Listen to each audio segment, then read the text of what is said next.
Hi friends, இன்னைக்கு super குடும்பத்தில் நம்ம மாங்காய் பச்சடி பார்க்க போகிறோம்.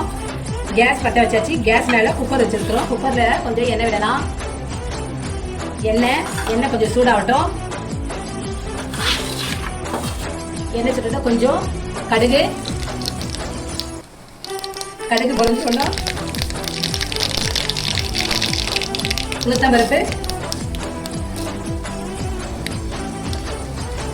பொரிஞ்சோன்னா கொஞ்சம் பொடியாக இருக்கிற வெங்காயம். நல்லா இருக்கும். மாங்காய் பச்சடி சூப்பராக இருக்கும், டேஸ்ட்டாக இருக்கும். குழந்தைங்களாம் விரும்பி சாப்பிடுவாங்க. நீங்கள் செஞ்சு பாருங்கள் எப்படி இருக்குன்னு. நான் சொல்கிற மெத்தடிலே செய்யுங்க. ஒரு வெங்காயம் போட்டுக்கிறேன். ஒரு மாங்காய், 4 கிலோ வெல்லம், ஒரு வெங்காயம், பாதி தக்காளி கொஞ்சமாக போடணும். வெங்காயம் வதங்கணும். தக்காளி போட்டாச்சு. சூப்பராக இருக்கும் டேஸ்ட்டு.